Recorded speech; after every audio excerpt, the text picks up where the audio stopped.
Tonight is the third night. We are talking on the Digha Nikaya suttas. Now we come to sutta number 3, Ambattha Sutta. It's about Ambattha. Thus have I heard. Once the Lord was touring Kosala with a large number of monks, some 500, and he came to a Kosalan Brahmin village called Ichanangala. And he stayed in the dense jungle of Ichanangala. At that time, the Brahmin Pokarasati was living at Ukata, a populous place full of grass, timber, water and corn, which had been given to him by King Pasenadi of Kosala as a royal gift and with royal powers. And Pokarasati heard say, the ascetic Gautama, son of the Sakyans, who has gone forth from the Sakyan clan, etc., is staying in the dense jungle of Ichanangala.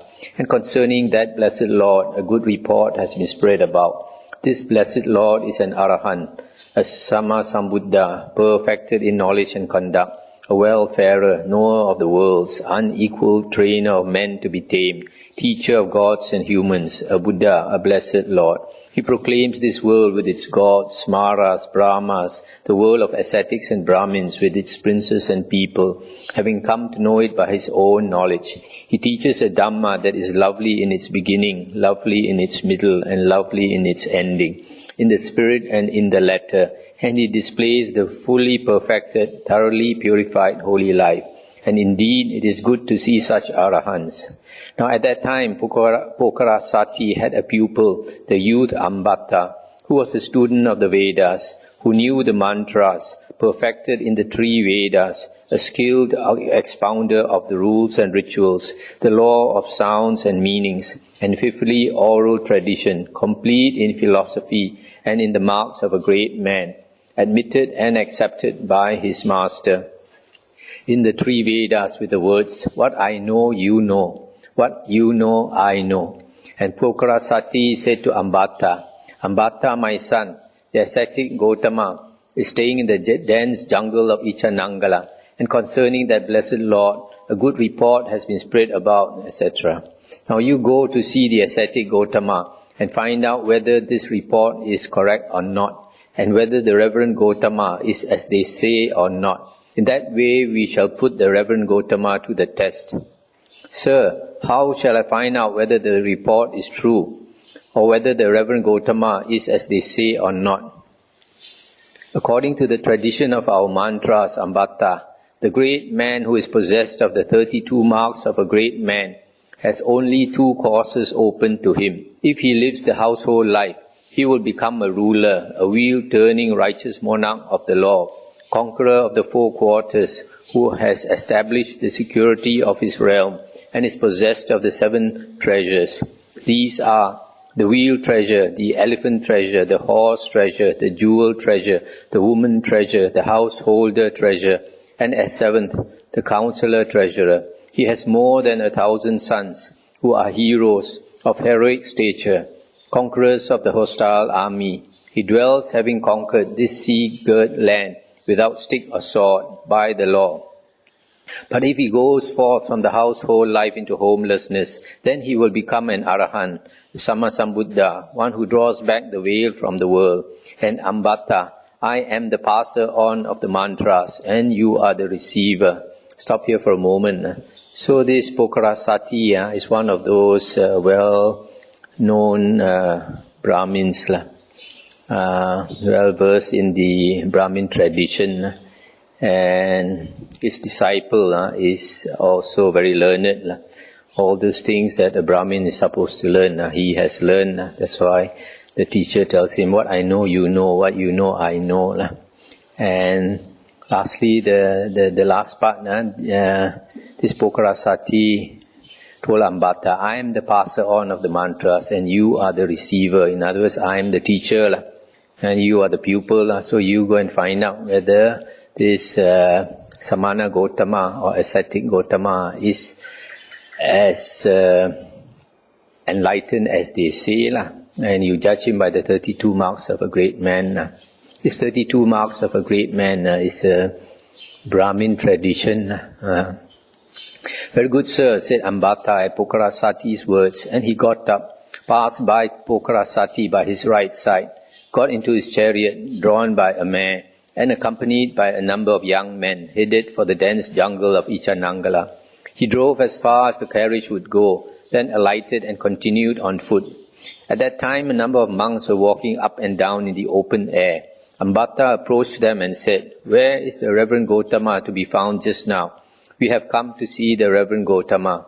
The monks thought, "This is Ambattha, a youth of good family and a pupil of the distinguished Brahmin Pokarasati. The Lord would not mind having a conversation with such a young man." And they said to Ambattha, "That is his dwelling with the door closed. Go quietly up to it. Go on to the veranda without haste, cough, and knock on the board. The Lord will open the door to you." Ambattha went up to the dwelling and on to the veranda, coughed and knocked. The Lord opened the door, and Ambattha went in. The young man entered, exchanged courtesies with the Lord, and sat down to one side. But Ambattha walked up and down while the Lord sat there, uttered some vague words of politeness, and then stood so speaking before the seated Lord. And the Lord said to Ambattha, "Well now, Ambattha, would you behave like this if you were talking to venerable and learned Brahmins, teachers of teachers, as you do with me, walking and standing while I am sitting, and uttering vague words of politeness?" And he said, "No, Reverend Gautama, a Brahmin should walk with a walking Brahmin, stand with a standing Brahmin, sit with a sitting Brahmin, and lie down with a Brahmin who is lying down. But as far as these shaven little ascetics, menials, black scourings from Brahma's foot, with them it is fitting to speak just as I do with the Reverend Gautama." Stop here for a moment. So you see this young Brahmin is very arrogant, doesn't show any respect for the Buddha, even though he has come to the Buddha's kuti. And he says that the Buddha is one of those shaven little ascetics, menials, black scourings from Brahma's foot. These Brahmins, they believe that they are born from the Brahma's head, whereas other sects, the Khattiya or warrior clan, the merchant clan, the worker clan, all born from the foot of Brahma. Brahma is their god. Mahabrahma is the equivalent of God, creator of the world. And so, because they look down on other castes, they call them black scourings from Brahma's foot. In other words, other sects are black. They think they are fair. And the Buddha said, "But Ambattha, you came here seeking something. Whatever it was you came for, you should listen attentively to hear about it. Ambattha, you have not perfected your training. Your conceit of being trained is due to nothing but inexperience." But Ambattha was angry and displeased at being called untrained, and he turned on the Lord with curses and insults.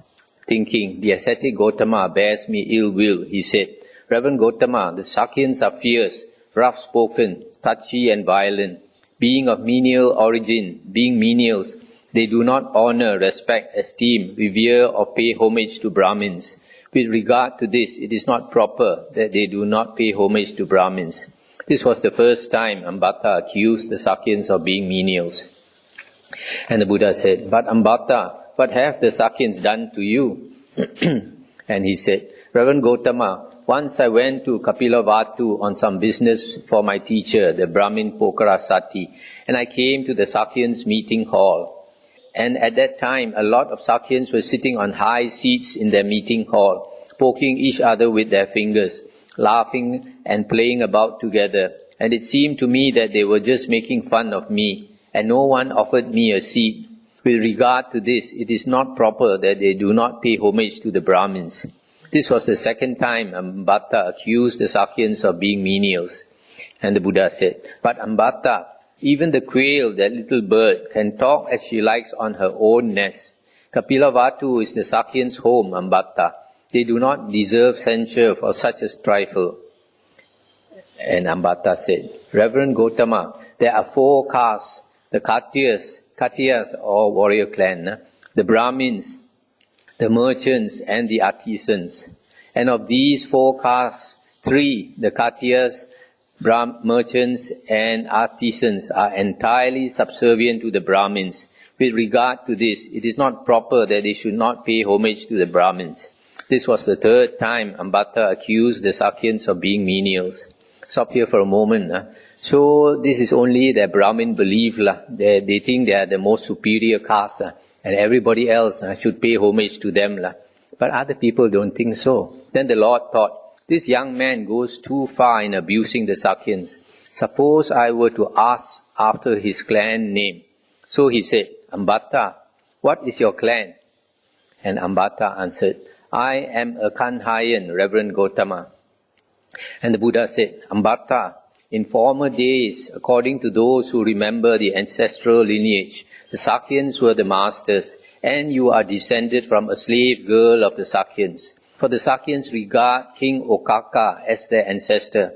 At one time, King Okaka, to whom his queen was dear and beloved, wishing to transfer the kingdom to her son, banished his elder brothers from the kingdom, Okamukha, Karandu, Hattiniya, and Sinipura. And these, being banished, made their home on the flank of the Himalayas beside a lotus pond where there was a big grove of teak trees. And for fear of contaminating the stock, they cohabited with their own sisters. Then King Okaka asked his ministers and counselors, where are the princes living now? And they told him. At this, King Okaka exclaimed, they are strong as teak, Sakka. These princes, they are real Sakyans. And that is how the Sakyans got their well-known name.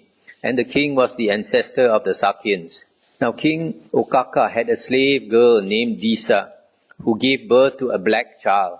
The black thing, when it was born, exclaimed, wash me, mother, bathe me, mother, deliver me from this dirt, and I will bring you profit.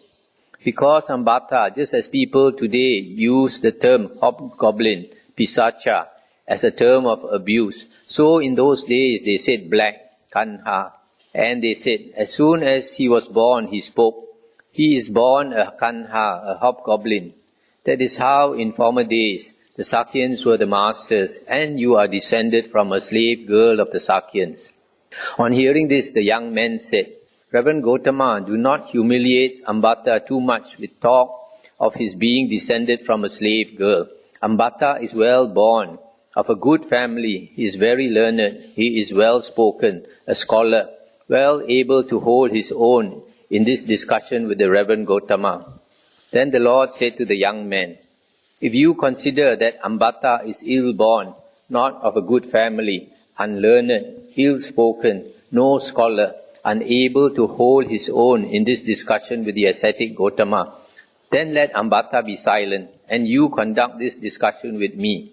But if you think he is able to hold his own, then you be quiet and let him discuss with me. And they said, Ambattha is well born, Reverend Gotama. We will be silent. He shall continue. Stop here for a moment. So here the Buddha says, actually, Ambattha, you are descended from a slave girl, and your ancestor was a black child. These friends of Ambattha, they didn't believe it, so they said, they told the Buddha not to humiliate Ambattha. And then the Buddha told them, if you think Ambattha is not able to argue with me, then you argue with me. But if you think he is able, then let him argue with me and you keep quiet. I think in the Indian tradition, they argue one by one, one to one. Then the Lord said to Ambattha, Ambattha, I have a fundamental question for you, which you will not like to answer. If you don't answer or evade the issue, if you keep silent or go away, your head will split into 7 pieces. What do you think, Ambattha? Have you heard from old and venerable Brahmins, teachers of teachers, where the Kanhayans came from, or who was their ancestor? At this, Ambattha remained silent. The Lord asked him a second time. Again, Ambattha remained silent. And the Lord said, answer me now, Ambattha. This is not a time for silence. Whoever, Ambattha, does not answer a fundamental question put to him by a Tathagata, by the third asking, has his head split into 7 pieces. And at that moment, Vajirapani, the Yakka, holding a huge iron club, flaming, ablaze and glowing, up in the sky just above Ambattha, was thinking, if this young man, Ambattha, does not answer a proper question put to him by the Blessed Lord by the third time of asking, I'll split his head into 7 pieces. The Lord saw Vajirapani, and so did Ambattha. And at the sight, Ambattha was terrified and unnerved. His hair stood on end, and he sought protection, shelter, and safety from the Lord. Crouching down close to the Lord, he said, what did the Reverend Gotama say? May the Reverend Gotama repeat what he said. And the Buddha said, what do you think, Ambattha? Have you heard who was the ancestor of the Kanhayans? And he answered, yes, I have heard it just as the Reverend Gotama said. That is where the Kanhayans came from. He was their ancestor. Hearing this, the young man made a loud noise and clamor. So Ambattha is ill-born, not of a good family, born of a slave girl of the Sakyans, and the Sakyans are Ambattha's masters. We disparaged the ascetic Gotama, thinking he was not speaking the truth. I'll stop here for a moment. So here you see, the Buddha is protected by the Devas, and also the Devas is always on hand to help the Buddha. Probably this Yakka, he saw that this person needs to be taught a lesson, so he came with this big club, waiting to pound him into 7 pieces. Then the Lord thought, it is too much the way these young men humiliate Ambattha for being the son of a slave girl. I must get him out of this. So he said to the young men, don't disparage Ambattha too much for being the son of a slave girl. That Kanha was a mighty sage. He went to the south country, learned the mantras of the Brahmins there, and then went to King Okaka and asked for his daughter Madharupi. And King Okaka, furiously angry, exclaimed, so this fellow, the son of a slave girl, wants my daughter, and put an arrow to his bow. But he was unable either to shoot the arrow or withdraw it. Then the ministers and councillors came to the sage Kanha and said, spare the king, reverend sir, spare the king. And he said, the king will be safe, but if he loses the arrow downwards, the earth will quake as far as his kingdom extends. And they said, reverend sir, spare the king, spare the land. And Kanha said, the king and the land will be safe, but if he loses the arrow upwards, then as far as his realm extends, the gods will not let it rain for 7 years. And they said, reverend sir, spare the king and the land, and may the God let it rain. And he said, the king and the land will be safe, and the God will let it rain. But if the king points the arrow at the crown prince, the prince will be completely safe. Then the ministers exclaimed, let King Okaka point the arrow at the crown prince, the prince will be perfectly safe.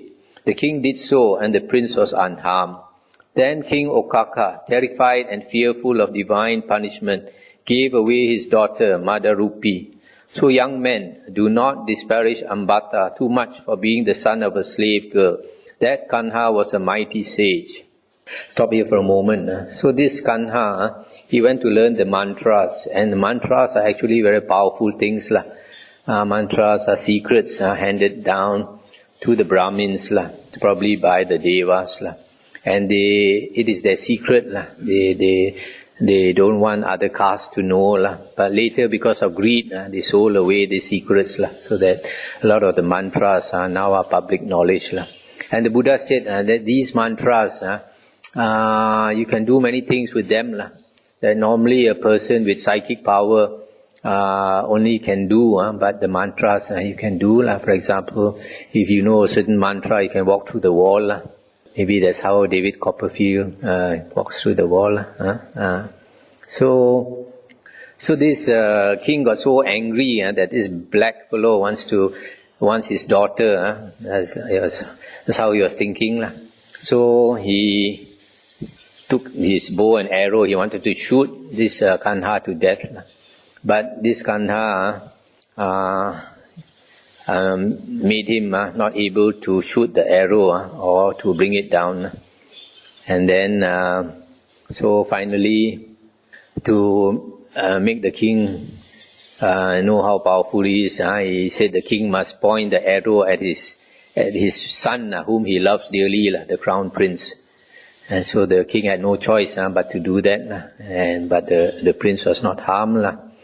And so the king got frightened, so gave away the daughter to him.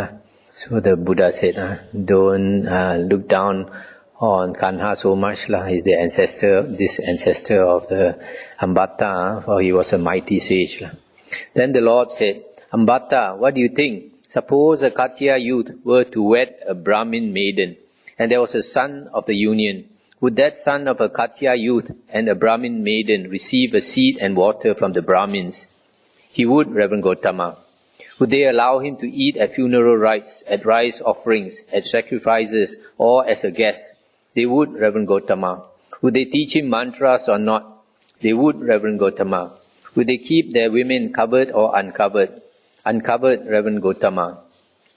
But would the Khattiya sprinkle him with the Khattiya consecration? No, Reverend Gautama. Why not? Because, Reverend Gautama, he is not well born on his mother's side. What do you think, Ambattha? Suppose a Brahmin youth were to wed a Khattiya maiden, and there was a son of the union. Would that son of a Khattiya youth and a Brahmin maiden receive a seed and water from the Brahmins? He would, Reverend Gautama, etc., etc. But would the Khattiya spring him with the Khattiya consecration? No, Reverend Gautama. Why not? Because, Reverend Gautama, he is not well born on his father's side. So, Ambattha, the Khattiyas, through a man taking a woman or a woman taking a man, are senior to the Brahmins. What do you think, Ambattha? Take the case of a Brahmin who just stop here for a moment. So here the Buddha is making this Ambattha see that if a Brahmin and a Khattiya, a warrior caste, were to wed, then the offspring, the son, would be recognized totally by the Brahmins, but would not be recognized, accepted by the Khattiyas, meaning that the Khattiyas are one notch higher. They only recognize a pure Khattiya, but if he has Brahmin blood, they will not recognize him as a pure Khattiya. Whereas the Brahmins, since they recognize the offspring of a Brahmin and a Khattiya, that means they accept that the Khattiyas are equal to them. So here the Buddha makes him see that actually the Khattiyas are on a higher. So just now I was saying that the Buddha shows Ambattha that if a Brahmin and a Khattiya were to wed, their offspring is recognized by the Brahmins, but not recognized as equal by the Khattiyas, meaning that the Khattiyas consider themselves one notch higher than the Brahmins, although the Brahmins claim that they are higher. But the fact that they accept the offspring of a Khattiya and the Brahmin as totally as a Brahmin, on equal footing as a Brahmin, that means they look up to the Khattiyas, the warrior caste, because the Khattiyas, only the Khattiya, the warrior caste, can become a king. Okay, to continue. What do you think, Ambattha? Take the case of a Brahmin who for some reason has had his head shaved by the Brahmins, has been punished with a bag of ashes and banished from the country or the city. Would he receive a seed and water from the Brahmins? No, Reverend Gautama. Would they allow him to eat as a guest? No, Reverend Gautama. Would they teach him mantras or not? They would not, Reverend Gautama. Would they keep their women covered or uncovered? Covered, Reverend Gautama. What do you think, Ambattha? Take the case of a Khattiya who had his head, who for some reason has had his head shaved by the Khattiyas and banished from the country or the city. Would he receive a seed and water from the Brahmins? He would, Reverend Gautama. Would they allow him to eat as a guest? They would, Reverend Gautama. Would they teach him mantras? They would. Would they keep their women covered or uncovered? they would keep the uncovered Reverend Gautama. But then Katya has so far reached the extreme of humiliation that he has been banished from the country or the city. So even if a Katya has suffered extreme humiliation, he is superior and the Brahmins are inferior. Stop here for a moment. So here the Buddha is using another example, saying that if a Brahmin were to do some offense, commit some offense, and he is punished by it, so the Brahmins after that would not receive him as a Brahmin.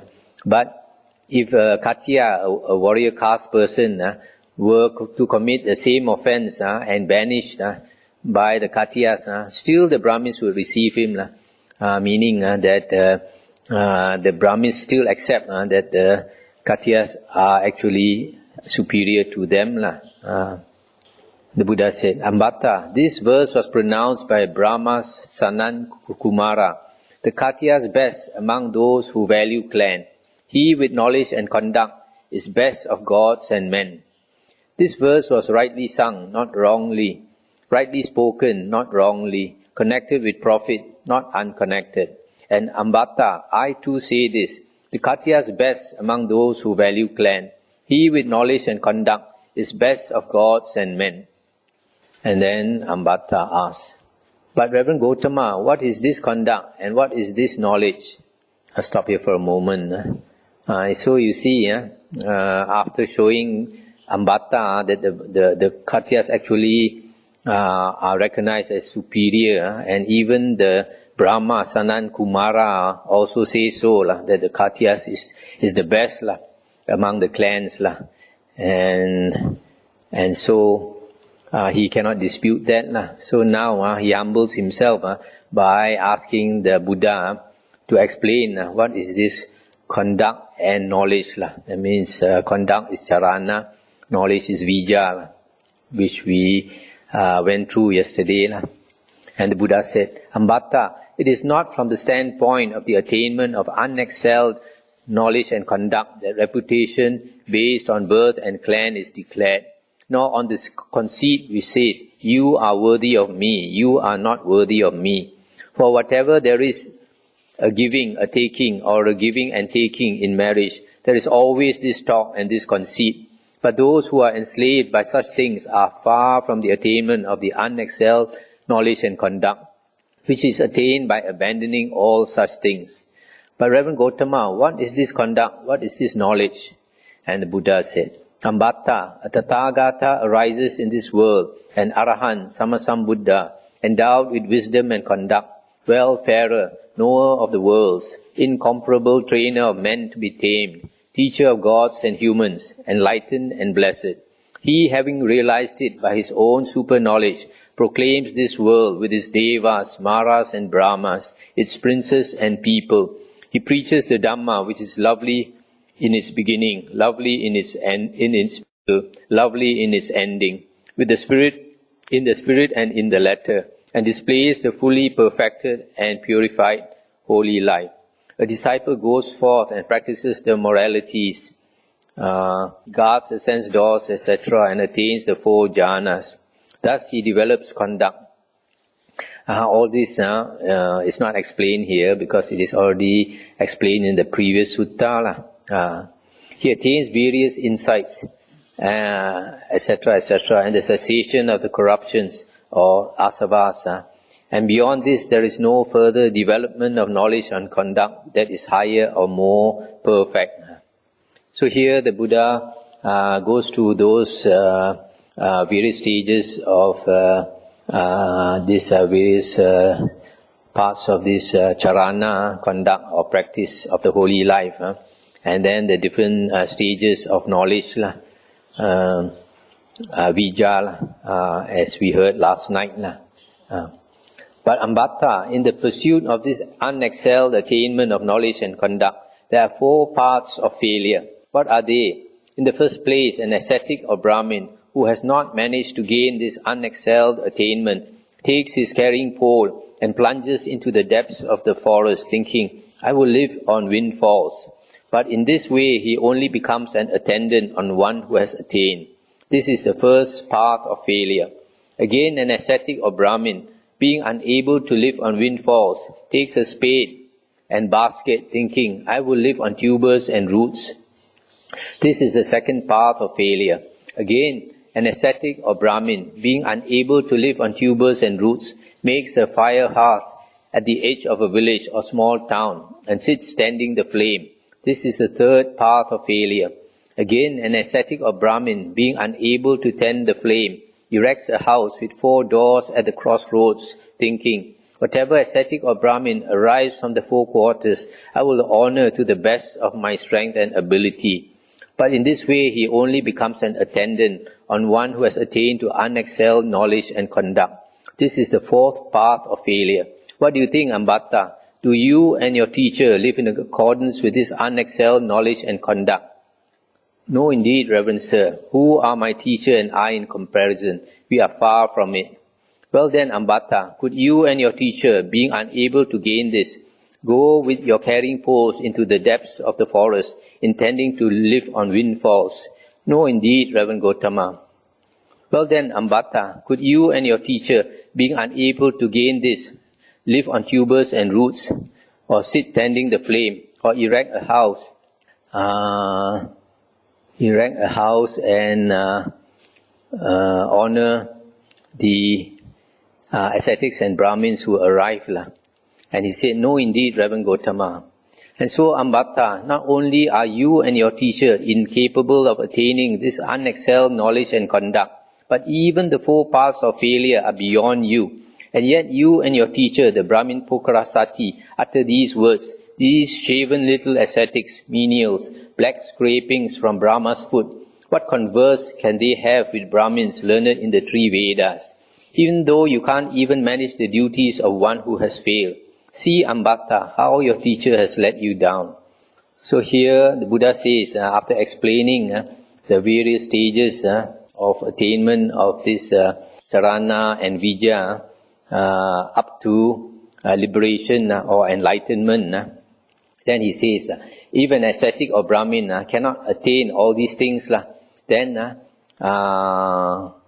least he goes into the deep forest thinking he will live on whatever the wind blows down from the trees. In other words, the ripe fruits that fall down, he will eat those, but still maintain an ascetic life in the forest. This is the being unable to attain the various stages. At least he does that. And if he is unable to do that, then he takes a spade and basket and live on tubers and roots. And also he is a bit ascetic, like he still stays in the forest and lives on the tubers and roots. And if he cannot do that, then he lives at the edge of a village or small town. At least near a small town, it's more comfortable. And he sits tending the flame. Why? Because this Indian tradition, they pray to the fire god, and they always keep the flame burning. They never let the fire go out. They pray to this fire. And if he can't do that, then he erects a house by the roadside and gives dana, makes offerings to any ascetic or Brahmin, any cultivator of the holy life. He does dana so that at least he gets merit. So the Buddha asked Ambattha, do you and your teacher attain all these charana and vijja charana, conduct and knowledges? And he said no. Then do you go into the forest and live on windfalls? And he said no. Or do you go into the forest and live on tubers and roots? Also he said no. Or do you live by the edge of a village and tend the flame? And again he said no. Or do you erect a house and do dana, offerings to ascetics? And again he said no. So he said, even the 4 paths of failure also you cannot do, and yet you look down on ascetics and call them black scrapings from Brahma's foot. Ambattha, the Brahmin Pokrasati, lives by the grace and favor of King Pasenadi of Kosala, and yet the king does not allow him to have audience face to face. When he confers with the king, it is through a curtain. Why should the king not grant audience face to face to one on whom he has bestowed a proper and blameless source of revenue? See how your teacher has let you down. I stop here again. So here, the Pokrasati, he is given some land and by the king, and yet whenever he wants to see the king will not see him face to face. He has to go behind a curtain. So you see this warrior caste, they treat the Brahmins really low, and yet the Brahmins always claim that they are the superior caste.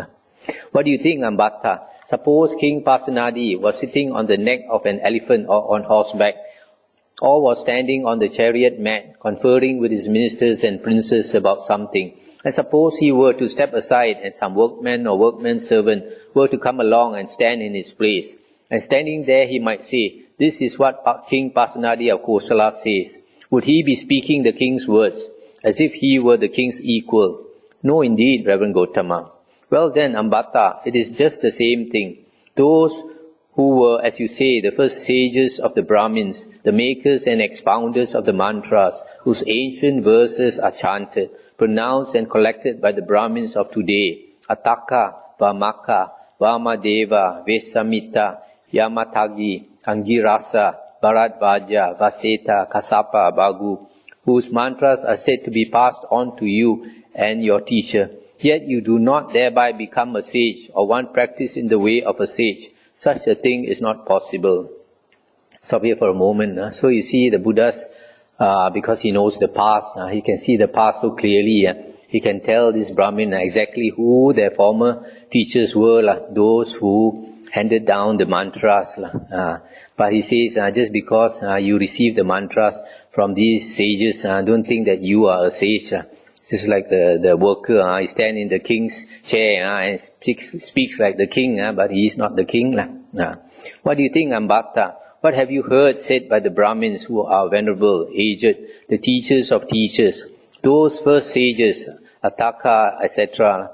Did they enjoy themselves well bathed, perfumed, their hair and beards trimmed, adorned with garlands and wreaths, dressed in white clothes, indulging in the pleasures of the five senses, and addicted to them, as you and your teacher do now? No, Reverend Gautama. Or did they eat special fine rice with the black spots removed, with various soups and curries, as you and your teacher do now? No, Reverend Gautama. Or did they amuse themselves with women dressed up in flounces and furbelows, as you and your teacher do now? No, Reverend Gautama. Or did they ride around in chariots drawn by mares with braided tails, that they urged on with long goad sticks? No, Reverend Gautama. Or did they have themselves guarded in fortified towns with palisades and barricades by men with long swords? No, Reverend Gautama. So, Ambattha, neither you nor your teacher are a sage, or one trained in the way of a sage. Stop here for a moment. So here the Buddha says, you claim you are masters of the three Vedas, you claim you are equal to those sages and look down on other ascetics. But did the sages of old practice as you do now? Did they enjoy luxurious living like you do now? All these things are mentioned here. And he said no, because in the olden days, those Brahmins were really ascetics, renunciants. They lived in the forest, they begged for their food and all that. They don't have wives or slaves to amuse them. And now, as for your doubts and perplexities concerning me, we will clarify these by your asking me and by my answering your questions. Then descending from his lodging, the Lord started to walk up and down, and Ambattha did likewise. And as he walked along with the Lord, Ambattha looked out for the 32 marks of a great man on the Lord's body, and he could see all of them except for 2.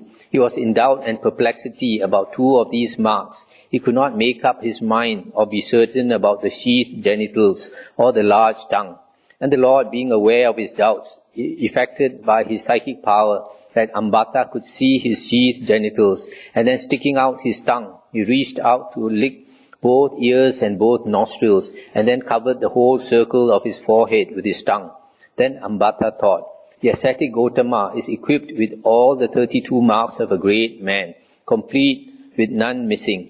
Then he said to the Lord, Reverend Gautama, may I go now? I have much business, much to do. And the Buddha said, Ambattha, do what you now think fit. So Ambattha got back into his chariot drawn by mares and departed. I'll stop here for a moment. So here you see after the conversation with the Buddha, now when the Buddha descended from his kuti and walked, Ambattha quickly walked along with the Buddha. Because like the Buddha said, Brahmins, when their teacher walk, they have to walk. When the teacher sits down, they have to sit down. Formerly he was so arrogant, but now he quickly followed the Buddha. And then he observed the 32 marks in the Buddha. Meanwhile, the Brahmin Pokrasati had gone outside and was sitting in his park with a large number of Brahmins, just waiting for Ambattha. Then Ambattha came to the park. He rode in the chariot as far as it would go, and then continued on foot to where Pokrasati was, saluted him and sat down to one side. Then Pokrasati said, Well, dear boy, did you see the Reverend Gautama? I did, sir.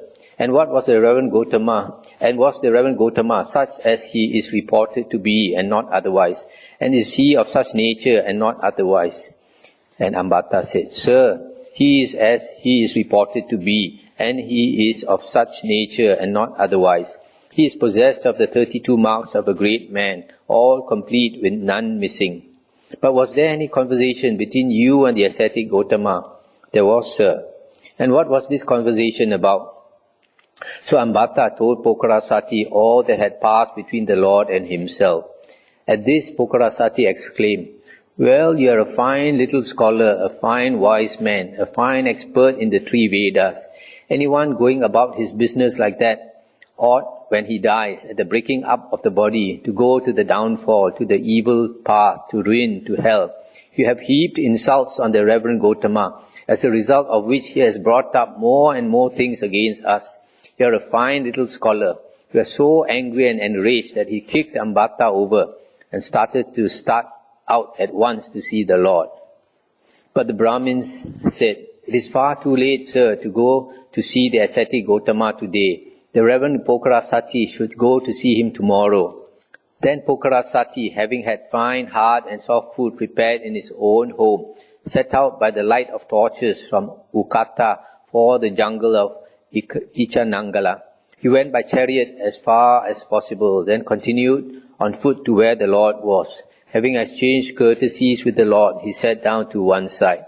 So here he was so excited that the Buddha actually possesses all the 32 characteristics of a great man, which means that most probably the Buddha was enlightened, Sammasambuddha, as the rumors go. So he wanted immediately to go and see the Buddha, but it was already too late, already evening.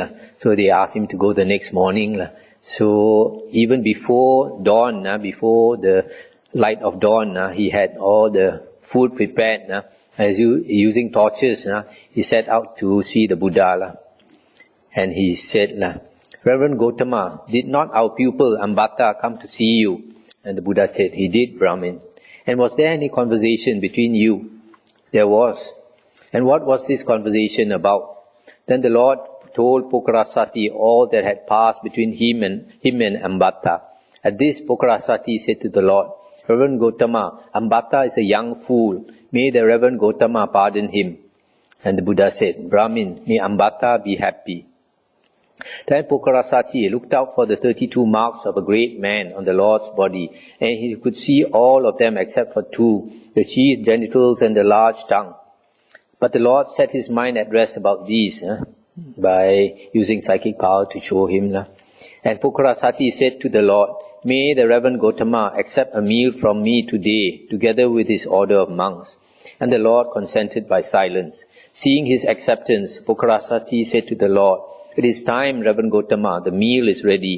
And the Lord, having dressed in the early morning and taken his robe and bowl, went with his order or sangha of monks to Pokrasati's residence and sat down on the prepared seat. Then Pokrasati personally served the Lord with choice hard and soft food, and the young men served the monks. And when the Lord had taken his hand from the bowl, Pokrasati sat down to one side on a low stool. And as Pokrasati sat there, the Lord delivered a graduated discourse on generosity, on morality, and on heaven, showing the danger, degradation, and corruption of sense desires, and the profit of renunciation. And when the Lord knew that Pokrasati's mind was ready, pliable, free from the hindrances, joyful and calm, then he preached a sermon on Dhamma in brief, on suffering, its origin, its cessation, and the path. And just as a clean cloth from which all stains have been removed receives the dye perfectly, so in the Brahmin Pokrasati, as he sat there arose a pure and spotless Dhamma eye. And he knew whatever things have an origin must come to cessation. And Pokrasati, having seen, attained, experienced, and penetrated the Dhamma, having passed beyond doubt, transcended uncertainty, having gained perfect confidence in the teacher's doctrine without relying on others, said, "Excellent Lord, excellent." It is as if someone were to set up what had been knocked down, or to point out the way to one who had got lost, or to bring an oil lamp into a dark place so that those with eyes could see what was there. Just so the Blessed Lord has expounded the Dhamma in various ways. I go with my son, my wife, my ministers and counselors for refuge to the Reverend Gotama, to the Dhamma and to the Sangha. May the Reverend Gotama accept me as a lay follower who has taken refuge from this day forth as long as life shall last. And whenever the Reverend Gotama visits other families or lay followers in Ukata, may he also visit the family of Pokrasati. Whatever young men or maidens are there will revere the Reverend Gotama and rise before him, will give him a seat and water, and will be glad at heart, and that will be for the welfare and happiness for a long time. Well said, Brahmin, the Buddha said. That's the end of the sutta. So here, it's a very interesting sutta, a bit amusing how this arrogant young Brahmin was humbled by the Buddha. So you see the last part, the Buddha spoke the Dhamma to Pokrasati, explaining the Four Noble Truths, suffering, origin of suffering, cessation of suffering, and the Noble Eightfold Path. And just like a clean cloth will soak up the dye, so the Brahmin understood and attained the spotless Dhamma eye, Dhamma Chakku. Sometimes it's called the Dhamma eye, sometimes it's called the Dhamma vision. And he understood whatever things have an origin must come to cessation. And here the words are, having seen, attained, experienced and penetrated the Dhamma, having passed beyond doubt, transcended uncertainty, having gained perfect confidence in the teacher's Dhamma. So here it means that Pokrasati attained stream entry. When Pokrasati attains the Dhamma vision, he attains stream entry. And stream entry means having attained the first path. And after some time, the path will turn to fruit after the wisdom matures. So you always see in the suttas and the Vinaya that people attain stream entry always by listening to the Dhamma. Always by listening to the Dhamma, not by meditation. Never by meditation, because the Buddha says that stream entry is equivalent to attaining right view. And right view in the suttas, there's only two conditions. One is the voice of another. The second is yoniso manasikara, careful attention. So that being the case, only somebody else teaching you the Dhamma can you attain right view. Looks like we have time for, what's the time now?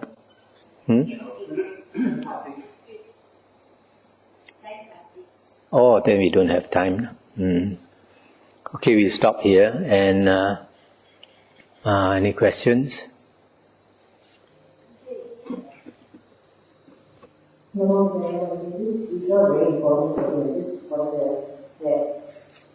for the Brahmins, if they are not considered ascetics at saying, because this Pakarasati is like the youth of a small kingdom, he has got his own ministers.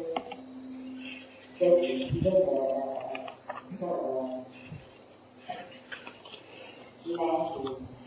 this in India there were 4 castes probably now still have and first is the warrior caste. In Pali it's called the Khattiya. Second is the Brahmin caste. In Pali it's called Brahmana. And third is the merchant class, Vesas. And the fourth is the worker class called Suddas. Now, these Brahmins or Brahmanas originally were ascetics. Originally they were ascetics, and it was in their tradition that every Brahmin must renounce. I think at the age of 48 or something like that, having learned all that they were supposed to learn, the Vedas, the mantras, etc., then they go forth. So, but later, because of greed, they serve the kings. They serve the kings as advisors, chaplains, sometimes they said in the suttas. And the king would give them land, give them slaves, give them wives and all these things. So their lifestyle changed. So after that, even though the Pali word is still Brahmana, but actually because they live like ordinary folk, lay people, so they are called Brahmins. So the word Brahmana is nowadays reserved more for a holy man. But in the Pali text, the Brahmin caste is still called Brahmana. But sometimes it is used in 2 senses. One is either the Brahmin caste, and the other sense is a holy man. So sometimes, like the Buddha will refer to the Arahants as real Brahmanas, real holy men. So as stated here on paragraph 2.9 up to 2.10, that nowadays they enjoy themselves well bathed, perfumed, their hair and beards trimmed, adorned with garlands and wreaths, dressed in white clothes, indulging the pleasures of the 5 senses and addicted to them. And they eat special fine rice with the black spots removed, with various soups and curries. And then they amuse themselves with women dressed up in flounces and furbelows. And then they ride around in chariots drawn by mares with braided tails. And they urge the horses on with long goat sticks. And then they live guarded in fortified towns with palisades and barricades, with soldiers with long swords guarding them. So their lifestyle is totally changed. No more ascetics. This Pokarasati, even the status that we see, and we still have students who are wondering, the holy man, then you pray, we pray his disciple, he is really a holy man,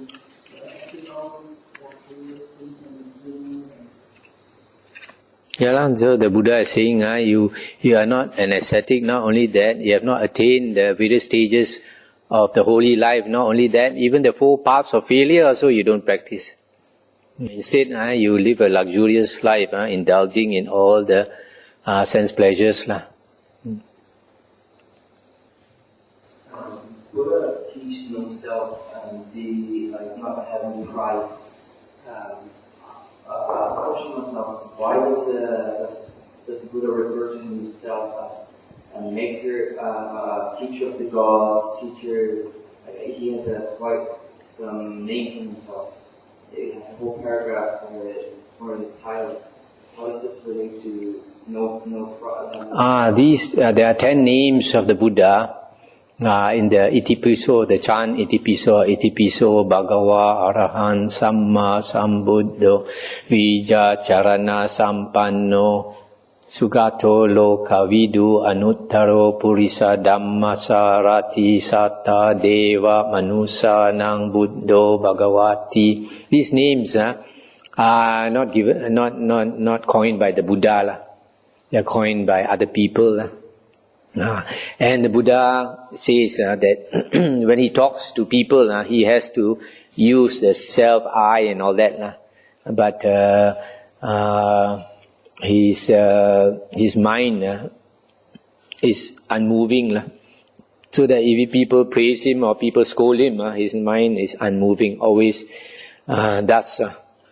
So in everyday conversation, he has to use I and mine and all that. I